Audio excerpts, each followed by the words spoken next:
Tonight, breaking news less than 24 hours now until this high-stakes summit. What President Trump is now predicting about the potential outcome and what Vladimir Putin said about it today. Also tonight, the new track, this tropical storm now set to become a major hurricane, the potential paths very close to the East Coast. First, less than 24 hours before this face-to-face meeting, President Trump, Vladimir Putin in Alaska. What will come of this summit and what could this mean for the future of Ukraine? Also tonight, Tropical Storm Erin gaining strength at this hour, set to become the first major hurricane in the Atlantic this season. The potential paths tonight bringing it dangerously close to the East Coast. And the key factor that could determine if this hits or if it's held off the U.S. Tonight, the scene unfolding outside an event with California Governor Gavin Newsom. Heavily armed Border Patrol agents conducting an operation right near the event.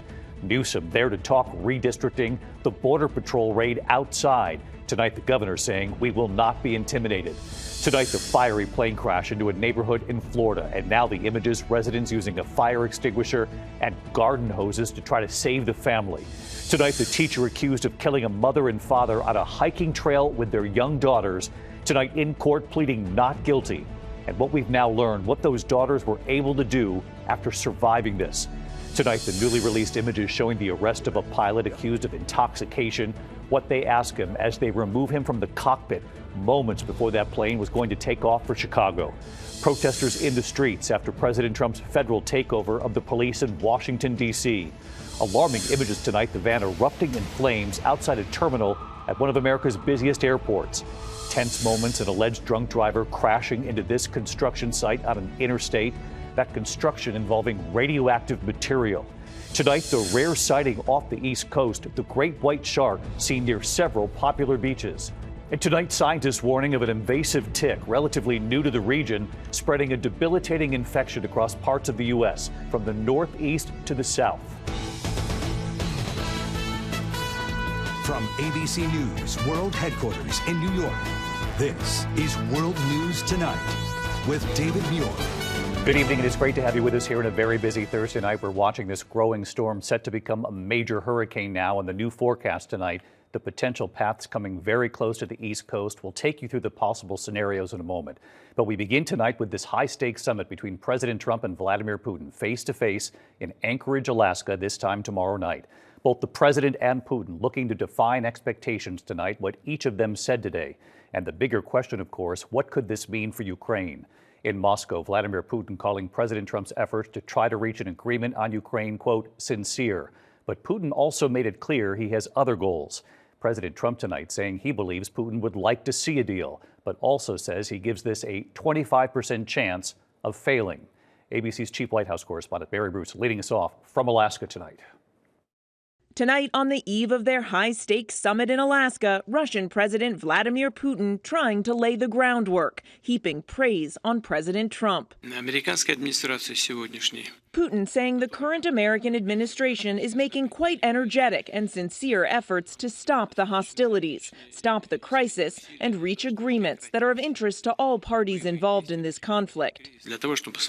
Putin saying Trump wants to create long-term conditions for peace, both between our countries and in Europe and in the world. But the Russian leader saying he has other goals from this meeting that go beyond the war in Ukraine, that he wants to discuss nuclear arms control. The Kremlin saying trade and economic cooperation will also be on the agenda. Trump today not ruling out those conversations, but saying his focus is on ending the war. I think that President Putin would like to see a deal. I think if I weren't president, he would take over all of Ukraine. But I am president, and he's not going to mess around with me. But Ukrainian President Zelensky, who won't be in the room, says Putin is bluffing. And today, Trump admitting he thinks there's a 25% chance this summit will fail. But if it doesn't, Trump says he wants to quickly bring Putin and Zelensky together for another meeting, even saying Zelensky could join them here in Alaska. I think President Putin will make peace. I think President Zelensky will make peace. We'll see if they can get along. And if they can, it'll be great. And David, one big question, will President Trump hold a joint press conference here tomorrow night side by side with Vladimir Putin? The White House press secretary said that was the plan, but Trump later saying, though that would be nice, if the summit doesn't end well, he'll just have his own press conference and head home. David. Mary Bruce, part of our team's on the ground from Alaska all the way to Ukraine, and Mary will be on the air with me this time tomorrow. The moment we see those leaders, we'll be on the air live. Mary, thank you. We turn now to Tropical Storm Erin gaining strength, on track to become the first major hurricane of the season in the Atlantic. The new forecast just in, and tonight what this could also be, a new tropical depression forming in the Gulf we're watching that's heading toward Texas. But first, Tropical Storm Erin. You see it right here, churning in the Atlantic, slowly gaining strength at this hour, but ready to head into warmer waters, expected to become a major Category 3 hurricane. The forecast models tonight showing its potential path, some dangerously close to the U.S. The key factor, a cold front now hovering over the East Coast that could determine if this is held off the coast. Meteorologist Brittany Bell from our New York station WABC watching this closely for us again tonight. Hi, Brittany. David, Erin will kick up dangerous rip currents along the East Coast starting midweek. So let's get right to the latest. It's still a tropical storm, max sustained winds near 60 miles per hour.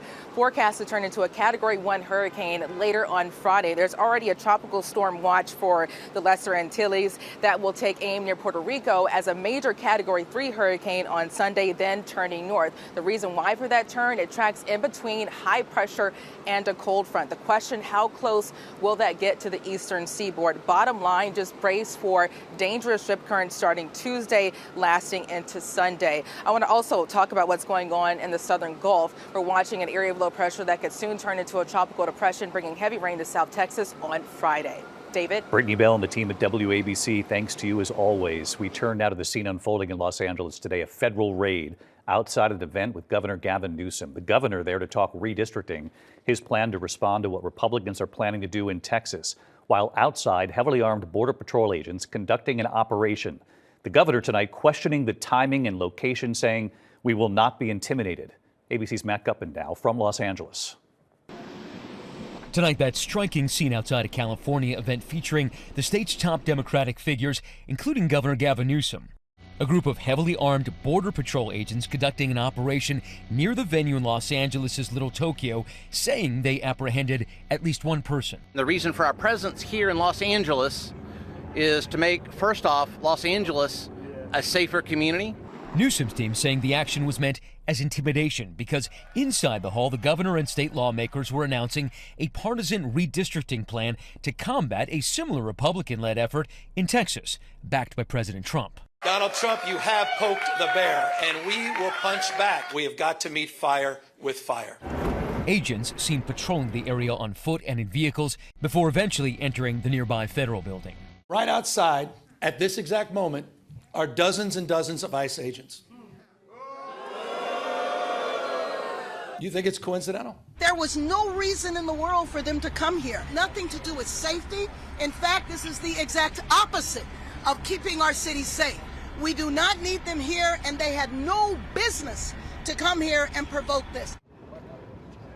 And David, a short time ago, we learned of a death in a separate immigration raid, also here in Los Angeles. A man apparently fleeing ICE agents was hit by a car and killed. Meantime, Governor Newsom's office telling me that outside that event right here, the man who was arrested was merely selling strawberries, and the Department of Homeland Security also weighing in, saying this operation was merely about enforcing the law, David. Matt Gutman in Los Angeles tonight. Matt, thank you. We turn now to those new images of a fiery plane crash right into a neighborhood in Florida. The newly released images tonight showing what residents did in the area to try to save that family. ABC's Victor Oquendo now from Florida.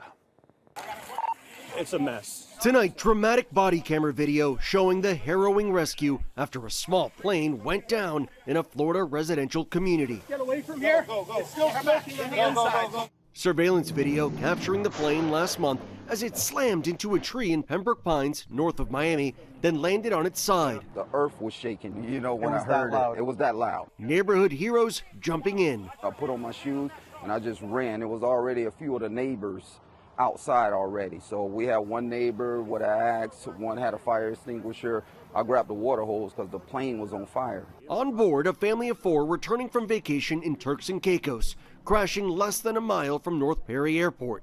3 making it out, 1 still trapped inside. First responders rushing to the scene. Neighbors gently working to free her. Have a seat. Have a seat, Mama. Have a seat. You're okay. All 4 family members treated and taken to the hospital. And just last week, those good Samaritans who jumped into action honored by the city for their courage. David, miraculously, there were no serious injuries. The cause of the crash remains under investigation. Victor Oquendo with us. Victor, thank you. We turn next tonight to the mother and father who were killed on a hiking trail, their 2 young daughters nearby. Tonight, the teacher accused of killing the couple in court pleading not guilty. And what we've learned, what those daughters were able to do after surviving this. Here's Faith Abube. Tonight, the school teacher accused of killing a married couple out hiking with their daughters in a state park in Arkansas, pleading not guilty to murder charges. He largely was quiet. He made a couple of statements to the court, but I wouldn't say that he had any emotion, no. After a 5-day manhunt, police captured 28-year-old Andrew McGann as he was getting a haircut at this barbershop 30 miles from the crime scene at Devil's Den State Park. Authorities say McGann stabbed Clinton and Kristen Brink repeatedly with a knife as they fought to protect their 7- and 9-year-old daughters. They absolutely protected those girls to their fullest extent, to the point that it cost them their lives. The girl survived and, according to police, later gave a description of the suspect. The Brinks family and McGann had coincidentally both just moved to Arkansas. McGann to take a new teaching position, but police know of no connection and no motive. A random act that there's no personal connection between a suspect and a victim is actually extremely rare. And David McGann is being held without bond. If convicted, the prosecutor says he will seek the death penalty. David. Faith Abube reporting tonight. Faith, thank you. Tonight, the newly released images showing the arrest of a pilot accused of intoxication and what they ask him as they remove him from the cockpit just moments before the passenger jet was set to take off for Chicago. Here's Jay O'Brien tonight. Morning. Tonight, newly released body camera video shows the moment Savannah Airport police took a pilot into custody, suspected of attempting to fly while intoxicated. You doing okay? Yeah, fine. Officers pulling Southwest airline captain David Alsop out of the cockpit as he was beginning pre-flight checks for a trip to Chicago around 6 a.m. on January 15th. When was the last time you had something to drink? Last night. About how many hours ago? Like 10 hours ago, at least. Alsop telling officers he had 3 beers the night before. Gross. Blaming the smell of alcohol officers detected on his nicotine gum. Well, I can smell an odor consistent with an alcoholic beverage. Police say Alsop failed multiple field sobriety tests. I need you to follow it with your eyes. Your eyes only. 1, 2. And declined to submit to a blood test. Would you agree to a blood draw to test your blood alcohol content? No. Officers then escorting him out of the airport, where he was handcuffed and put in the back of a police car. David, Southwest Airlines says it's fired Alsop. The FAA revoked his pilot's license. Any criminal charges are still pending. David. Jay O'Brien from Washington tonight. Jay, thanks. Now to protesters in Washington, D.C. after President Trump's federal takeover of the police there. ABC's Mola Lengi in the Capitol tonight. Overnight, protesters confronting federal law enforcement officers on the streets of Washington, D.C. Blasting President Trump's takeover of the district's police force, some carrying signs reading, "Fascists go home," or warning, "ICE ahead," as authorities set up one of the first checkpoints in a busy downtown area. The White House saying at least 45 people arrested, the majority undocumented immigrants. And tonight, under tremendous pressure, D.C.'s police chief announcing plans to increase cooperation with federal immigration officials.